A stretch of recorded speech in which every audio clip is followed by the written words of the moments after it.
사랑하는 미랄교회 성도 여러분, 오늘도 하나님의 말씀을 읽고 묵상하며 기도함으로 우리가 마주하는 삶의 자리에서 하나님의 말씀으로 힘을 얻고 은혜를 누리시는 복된 하루 되시기를 소망합니다.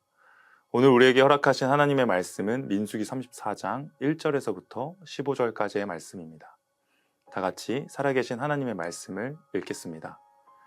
주님께서 모세에게 말씀하셨다. 이스라엘 자손에게 명하여라. 그들에게 다음과 같이 말하여라. 너희는 이제 곧 가나안 땅에 들어가게 된다. 이 땅은 너희가 유산으로 받을 땅인데 다음과 같이 사방 경계를 정한 가나안 땅 전체를 일컫는다. 너희 영토의 남쪽은 에돔의 경계선과 맞닿는 신광야에서부터 시작된다. 그러므로 너희 영토의 남쪽 경계는 동쪽의 사해 끝에서부터 시작된다. 너희의 경계선은 아그라빔 비탈 남쪽을 돌아 신을 지나 가데스 바네아 남쪽 끝까지 갔다가 또 하살 아달로 빠져 아스몬까지 이른다. 경계선은 더 연장되어 아스몬에서부터 이집트 국경지대의 강을 따라 지중해가 시작되는 곳까지 이른다. 서쪽 경계는 지중해와 그 해안선이다. 이것이 너희의 서쪽 경계가 될 것이다. 너희의 북쪽 경계는 다음과 같다. 지중해에서부터 호르산까지 너희는 경계선을 그어라. 또 호르산에서부터는 하맛 어기로 경계선을 그어 스닷 끝까지 이르면 경계선은 거기에서 다시 시브론을 거쳐서 하살에난 끝까지 이른다. 이것이 너희 영토의 북쪽 경계이다. 너희의 영토의 동쪽 경계를 하살에난에서부터 스밤까지 그어라. 경계선은 여기에서 더 연장되어 스밤에서부터 아인 동쪽 리블라까지 내려갔다가 동쪽의 긴네렛 바다 해변까지 더 내려간다. 거기에서 다시 경계는 요단으로 내려가 사해 끝에서 멈춘다. 이것이 너희 땅의 사방 경계이다. 모세는 이스라엘 자손에게 명령하였다. 당신들 9지파와 반쪽 지파는 주님께서 당신들에게 주도록 명하신 이 땅을 제비 뽑아 나누어 가지십시오. 르우벤 자손의 지파와 갓 자손의 지파와 므낫세 반쪽 지파는 조상 집안을 따라 유산을 받았습니다. 이 두 지파와 반쪽 지파는 자기들의 유산을 해 뜨는 쪽 여리고 맞은편 요단강 동쪽에서 이미 차지하였습니다. 아멘. 오늘 본문의 말씀은 이제 이스라엘 백성이 가나안 땅에 들어가기 직전에 하나님께서 그들에게 허락하신 땅의 경계를 명확하게 지시하시는 내용입니다. 동서남북의 경계를 주변의 여러 지명들과 지점들을 통해서 말씀해 주시는데요. 이렇게 하나님께서 정해 주신 구체적인 약속의 땅의 경계와 배분을 통해서 어떤 은혜를 주시는지 오늘 그 은혜를 나누기를 소망합니다. 이번에 나오는 경계는 남쪽부터 시작하여 서쪽과 북쪽, 마지막에 동쪽 순으로 그 경계를 알려주고 있는데요. 이곳은 가나안 족속이 거주하는 지역이기도 하고 요단강 동편에서 이미 그 땅을 기업으로 받은 두 지파 반을 제외한 나머지 9지파 반에게 분배될 지역이기도 합니다. 사실 지명별로 등장하는 땅의 경계는 생각보다 작았습니다.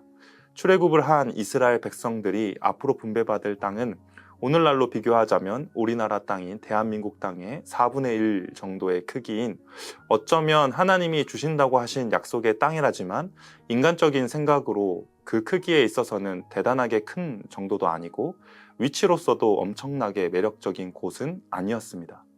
남쪽으로는 네게브 지역 곧 광야가 있고 조금 더 가면 이스라엘 백성이 노예로 종살이했던 이집트라는 강대국이 있습니다. 북쪽의 경계를 넘으면 히타이트 제국이라는 또 다른 강대국 사이에 이스라엘은 마치 끼인 외교적 정세로나 국제적 정세로 보면 매우 위험한 지역이 바로 가나안 땅이었습니다.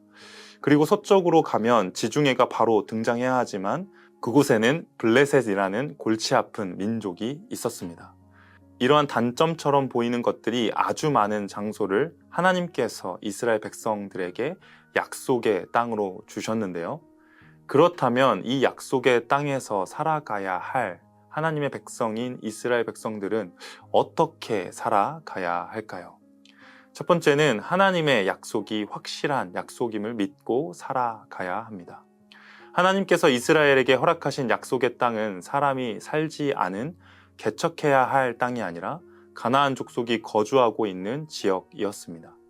그렇기에 기업으로 제비 뽑아 받았다고는 하지만 아직은 자신들이 거주할 수 있는 땅은 아닌 것이죠. 그렇게 이미 주셨으나 아직은 아닌 그 상황을 살아갈 때는 인간적인 마음으로는 불안할 수밖에 없습니다. 전쟁은 여호와 하나님께 속해 있다고 믿지만, 그렇게 고백하지만 그 정복 전쟁에 참여해야 하는 사람들은 이스라엘 자신들이기 때문입니다. 그렇기에 약속의 땅을 분배받는 상황에서 이스라엘은 눈앞의 현실을 보고 좌절하는 것이 아니라 변함없는 약속을 주신 전능하신 하나님의 말씀을 의지하고 살아가는 자리가 되어야 합니다. 어떻게 보면 우리의 삶의 자리도 이와 같은 믿음을 가지고 살아가야 하는 것 같습니다. 눈앞의 현실 속에서는 아직 이루어지지 않았고 나에게 있는 문제가 해결되지 않았지만 늘 하나님의 말씀은 한결같이 그와 같은 불안한 상황 속에서 두려워하지 말고 하나님의 주권을 인정하고 가장 선하신 주님의 인도하심을 따라 살아가라고 말씀해 주십니다. 그러니 우리는 어떻게 살아가야 할까요? 그렇습니다. 하나님의 확실한 약속, 변함없으신 하나님의 말씀만을 의지하며 살아가기만 하면 됩니다. 나의 생각으론 확신할 수 없으나 주님의 말씀이 확고하기에 나를 변함없는 하나님의 자녀라고 불러주시는 주님의 말씀만을 의지하고 살아가시는 삶이 되시기를 축복합니다. 두 번째는 전적으로 하나님의 은혜를 의지하고 살아가는 자리가 바로 약속의 땅이라는 사실입니다. 하나님께서 이스라엘에게 주신 약속의 땅은 비옥한 땅이었습니다. 그런데 이른 비와 늦은 비가 제때에 내려주어야 수확을 할 수 있는 전적으로 하나님의 도우심을 구해야 하는 곳이었습니다. 어떻게 보면 이집트와 같이 나일강이 범람하는 비옥한 땅을 하나님께서 자기 백성에게 주실 수도 있으셨습니다. 또는 유프라테스 강 유역에 끝없는 옥토를 주셔서 언제든 풍요롭게 지낼 수 있도록 해 주실 수도 있으셨습니다. 그러나 가나안 땅을 주신 이유는 언제나 매 순간 하나님께서 베푸시는 은혜를 따라 전적으로 하나님만을 의지하고 살아가는 자리를 주심으로 이스라엘 백성들이 광야에서 하나님만을 전적으로 의지하고 따랐던 것처럼 하나님만을 전적으로 의지하는 삶을 살도록 하기 위함이 아니셨을까요? 전적으로 매 순간 주님을 의지하고 사는 삶은 연약한 우리에게 있어서는 불안하고 힘든 삶처럼 보일 수 있습니다. 하지만 매 순간이 주님이 채우시지 않으시면, 허락하지 않으시면 나아갈 수 없다는 것은 곧 매 순간을 떠나지 않으시고 우리의 삶을 전적으로 주님께서 붙들고 계시다는 삶이라는 것을 반증하는 자리라는 것입니다. 주님이 없이 평안히 사는 삶보단 주님만을 의지하며 주님 곁에 사는 것이 어쩌면 하나님의 백성에게 주어진 삶의 복이 아닐까 합니다. 따라서 사랑하는 성도 여러분, 언제나 어디서나 어느 때나 주님만을 전적으로 의지하며 살아가시기를 축복합니다. 마지막으로 하나님께서는 하나님의 방법으로 하나님의 일을 하신다는 사실입니다. 누가 봐도 작고 초라한 자리, 주변의 강대국과 비교했을 때 아무것도 아닌 장소인 약속의 땅은 인간의 생각으로는 아무것도 아닌 것처럼 보이기도 합니다. 속된 말로 이것을 주시기 위해 그렇게 고생을 했던 것일까 하는 생각도 들게 됩니다. 하지만 이 자리는 하나님께서 일하시는 자리입니다. 또한 세상이 전혀 예상할 수 없는 놀라운 구원의 시작이 되는 자리이기도 합니다. 이 작은 땅에서 하나님께서는 자신의 독생자 예수 그리스도를 보내주셨습니다. 그리고 아무도 주목하지 않는 그곳에서 하나님께서는 세상을 구원하는 놀라운 일을 이루셨습니다. 그리고 오늘날 우리는 그 생명의 복음을 듣고 믿으며 따라 살아가고 있습니다. 이를 볼 때 하나님의 어리석음이 사람보다 지혜롭고 하나님의 약하심이 사람보다 강하다는 사실을 깨닫게 됩니다.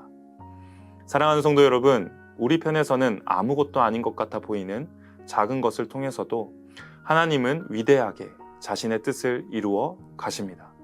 따라서 오늘을 살아가는 우리는 변함없는 하나님의 약속을 굳게 붙들고 그 말씀 안에서 쏟아지는 하나님의 은혜 아래 머물며 하나님의 일하심에 감사함과 기쁨으로 살아가기를 소망합니다. 오늘도 이러한 은혜를 기억하며 그 은혜를 따라 살아가시는 복된 하루 되시기를 축복합니다. 함께 기도하겠습니다. 살아계신 아버지 하나님, 참 감사를 드립니다. 오늘의 말씀을 통하여서 나의 믿음 없음과 주님의 심실함을 다시 한번 볼 수 있도록 인도하여 주신 그 은혜에 참 감사를 드립니다. 이미 주님께서는 나에게 모든 것을 허락하여 주셨는데 나는 아직도 내 눈앞에 없는 것들로 주님을 원망하고 불평했음을 고백합니다. 그러나 나의 믿음 없음으로 살아가는 것이 아니라 신실하신 주님의 말씀을 붙들고 살아가길 소망하오니 주의 말씀이 내 마음 가운데 들려지는 그 은혜를 허락하여 주시옵소서.